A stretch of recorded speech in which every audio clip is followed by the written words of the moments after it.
Buenas noches, en el presente video vamos a mostrar la simulación de un coder y decoder para un Manchester diferencial.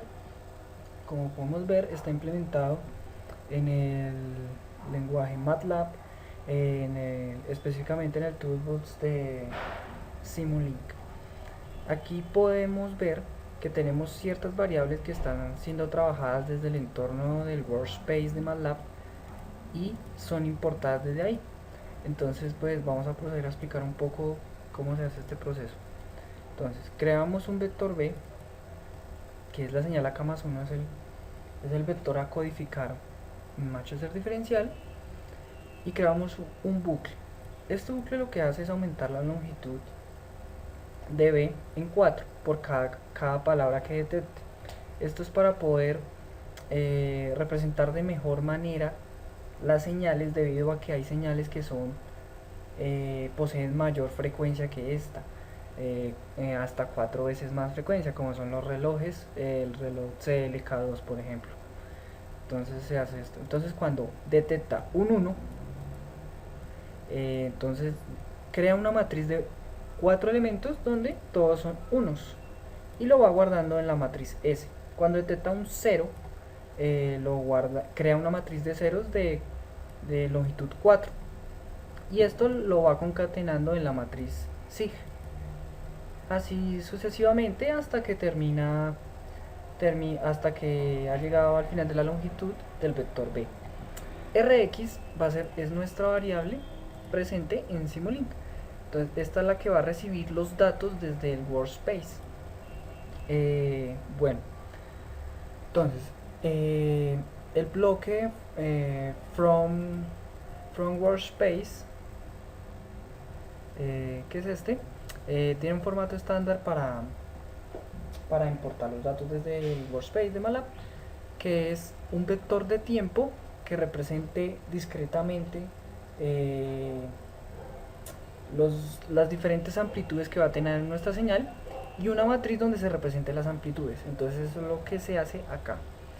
Se tiene un vector de espacio, de tiempo, perdón, un vector de tiempo representado por la longitud de SIG y las amplitudes de SIG, que van a ser entre 0 y 1, y el vector de tiempo de longitud SIG.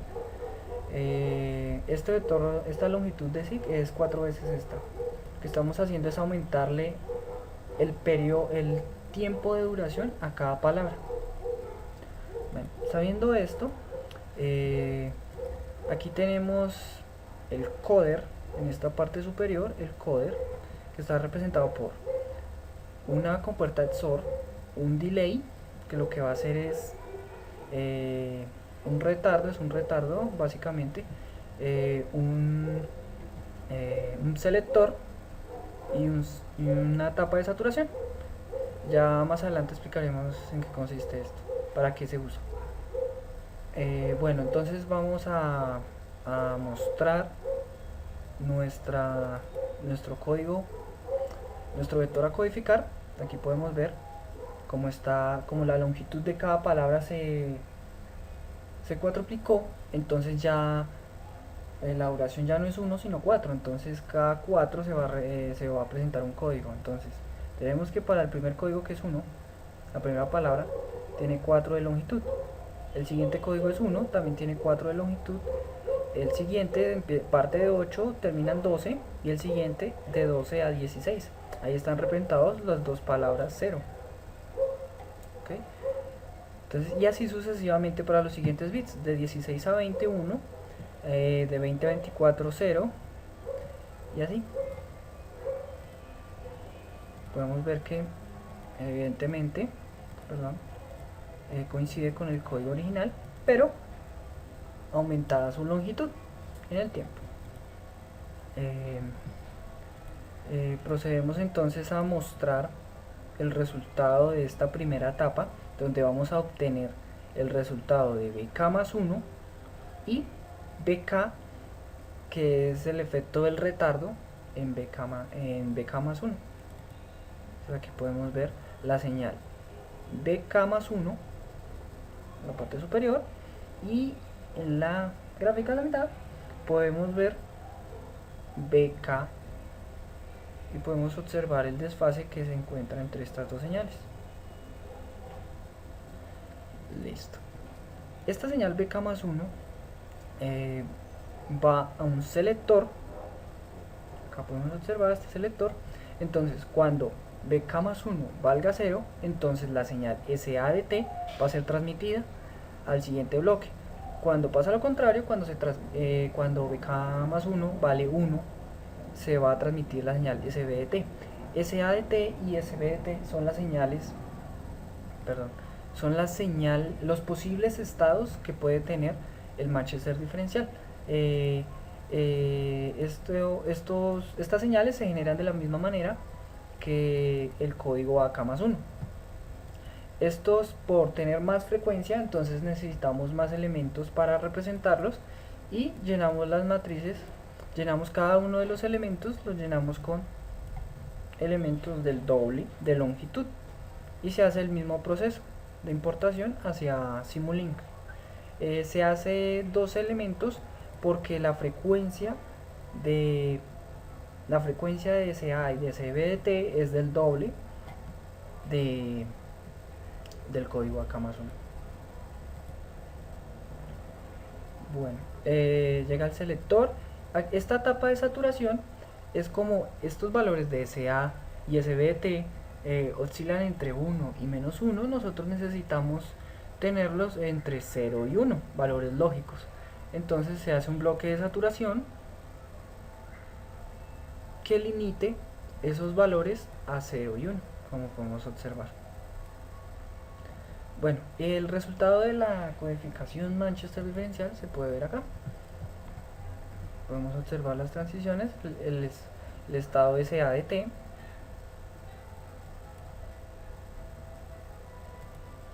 el estado SA de T, y aquí podemos ver el estado SB de T. Aquí de nuevo el SB de T, acá el estado SA de T. Aquí tenemos el estado SB de T, aquí SB de T, SB de T, SA de T, SA de T, y así sucesivamente obtenemos el código del Manchester diferencial. Bueno, ya teniendo el código codificado, procedemos a mostrar el decoder. El decoder consta de una etapa combinacional conformada por un clock, un reloj y un reloj 2. El reloj 2 es del doble de la frecuencia de SLK. Estas señales son generadas de la misma manera como se generaron estas dos. De la misma manera tenemos un bloque combinacional que más adelante mostraremos. Esta etapa de acá es como un buffer. Lo que sucede es que en esta parte el dato viene en formato doble.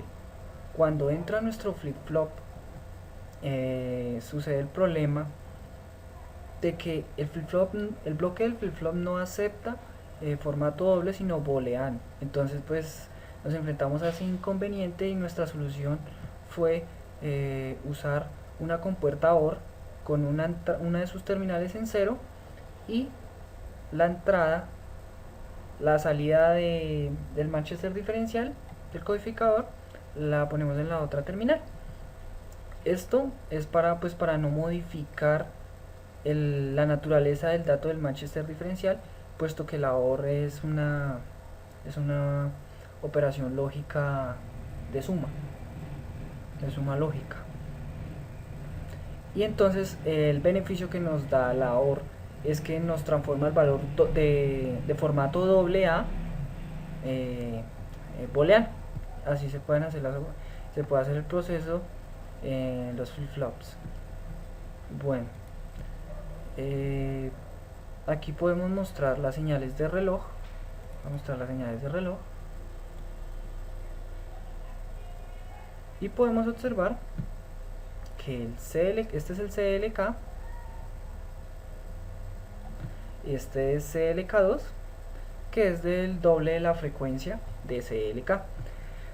El pulso de abajo es el resultado de hacer la AND entre estos dos. y nos va a permitir recuperar BK a partir de un flip-flop. ¿Por qué no se usa un flip-flop tipo D en vez de un JK? Lo que sucede es que nosotros necesitamos un flip-flop que trabaje con flanco de bajada. El flip-flop que nos proporciona Simulink trabaja con flanco de subida.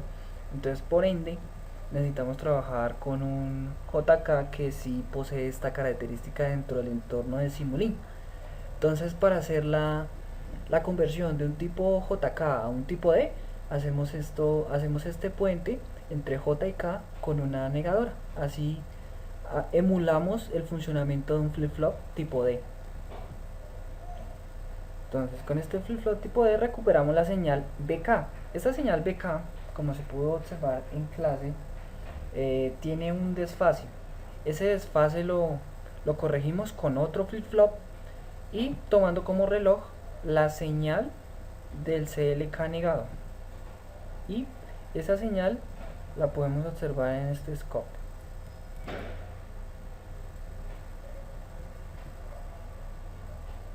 Donde podemos observar el efecto en este scope. Podemos ver la señal, los pulsos que van a llegar al reloj de este flip-flop. Podemos observar también BK desfasado y podemos observar el Manchester diferencial. Entonces aquí tenemos el Manchester diferencial y podemos ver los pulsitos que van a hacer nuestro reloj dentro del flip-flop JK. Entonces, cuando el reloj detecta un flanco, el flip-flop detecta un flanco de bajada y nuestra señal de entrada está en 0, entonces nuestra salida del flip-flop es 0. Aquí encontramos un flanco de bajada y nuestra señal de entrada está en 1, por ende el flip-flop nos transmite un 1. Así sucesivamente, por ejemplo, hasta este punto. Acá se encuentra un flanco de bajada, detecta un flanco de bajada y se encuentra en un valor de 0. Por ende, entonces se transmite un 0. Y así sucesivamente se encuentra BK. BK está desfasado porque en realidad debería estar en este punto. Entonces se encuentra desfasado. Para eso se usa el otro flip-flop. Entonces podemos ver que podemos ver acá el efecto de este segundo flip-flop, que es el desfasar esta señal BK más 1 a esta señal. Podemos ver que se hace el desfase de esta manera. Cuando hagamos el último paso del decoder, nos va a retornar la señal AK más 1. Bueno, la etapa final del decoder está conformada por una compuerta XOR que tiene como entradas BK y BK más 1. Aquí podemos observar la señal BK más 1 y BK. Lo podemos observar acá. Entonces, aquí podemos ver BK, BK más 1, no me traes, BK más 1 y BK simple. Y aquí podemos ver el código recuperado. Entonces, aquí podemos ver 1, 1, 0, 0. Esta parte no la recupera porque pues es como la primera parte, que es como la etapa de sincronización del codificador y decodificador. Entonces esta parte no la va a decodificar de manera correcta, la va a decodificar bien en el siguiente ciclo. En el siguiente ciclo sí va a detectar bien este código. Entonces continuamos. Entonces acá debería haber un 1, pero no pasa eso por lo anteriormente dicho.